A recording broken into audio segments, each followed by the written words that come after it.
અહીંયા એમના નેતાઓ આવે છે, ભાષણ કરે છે, ત્યારે આપણા બાળકોના શિક્ષણની વાત નથી કરતા, આપણા બધાના આરોગ્યની વાત નથી કરતા, તમને બધાને તમારા આવાસની વાત નથી કરતા, પીવાના પાણીની વાત નથી કરતા, તમારા યુવાનોની રોજગારીની વાત નથી કરતા, તમારા નાના મોટા ધંધાની વાત નથી કરતા. અહીંયા આવે છે, ભાષણ કરે છે, ભારત પાકિસ્તાનનું ભાષણ થાય છે, હિન્દુ મુસ્લિમનું ભાષણ થાય છે, બીજા ઓપરેશન સિંદૂરનું ભાષણ થાય છે. તો આ ચૂંટણી વિસાવદર, ભેસાણ અને જુનાગઢ ગ્રામ્યના લોકોને શું આપવાના છે એની કોઈ વાત નથી થતી. પણ આ લોકો તો કહે છે કે ભાઈ આ વિસ્તારને અમે પેરિસ બનાવી દઈશું, લોકોને ચંદ્ર પર જશે એવી કામગીરી અમે કરી દઈશું, લોકો મંગળ પર જશે એવી કામગીરી અહીંયા કરી દઈશું. ભાઈ તમારે આ વિસ્તારને પેરિસ બનાવવાનું છે? બનાવવાનું છે તમારે? પેરિસ બનાવવાની બની જાય ને શું કરવાનું આપણે? પેરિસમાં તો આજે જવું હોય તો વિઝા લેવા પડે. તમારા સગા સંબંધીઓ અહીંયા મહેમાન આવશે એટલે વિઝા લઈને આવવાના છે.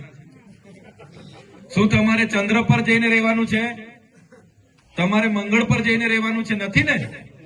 બસ આ લોકો દિવસે તારા બતાવે છે કે એવું કામ કરીશું કે અહીંના લોકો ચંદ્ર પર રહેતા છે એવું લાગશે, અહીંના લોકો મંગળ પર રહેતા. ભાઈ અમારે મંગળ ને ચંદ્રની જરૂર નથી, પણ જ્યાં રહીએ છીએ એ અમારા અધિકારો, અમારી યોજનાઓ, અમારી ગ્રાન્ટ અમારા સમાજ માટે આપો. તે ક્યારે આ લોકો આપશે નહીં.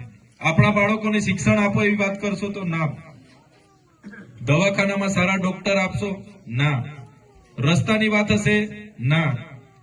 આ પરિસ્થિતિ આ છે, એની બદલાવ માટે અમે તમારી વચ્ચે આવ્યા છે. અને વધારે વિશેષ વાત નથી કહેતા, પણ ગોપાલભાઈ ઇટાલિયા 2022માં જયારે ગોપાલભાઈ ઇટાલિયા પ્રમુખ હતા, એમની આગેવાનીમાં અમે બધા ચૂંટણી લડ્યા. હું પણ ધારાસભ્ય બન્યો, તમારા વિસ્તારના ધારાસભ્ય, 5 ધારાસભ્ય અમે ચૂંટાઈને ગયા. અમને હતું કે ભાઈ તમામ લોકોનો અવાજ વિધાનસભામાં બનીશું. ભલે એક બાજુ 160 હોય, આપણે 5 પાંડવોની ભૂમિકામાં રહીશું, પણ ધારાસભ્યને જવાથી આ કસમયે ચૂંટણી આવી છે. કસમય એટલા માટે કે તમે બધા ધંધા રોજગાર સાથે છો, ખેતીની વાવણી આવી ગઈ છે, વરસાદ હવે તૈયારી છે, અને 19 તારીખે મતદાન છે. હજુ પણ 10 દિવસ આપણે બાકી છે. ત્યારે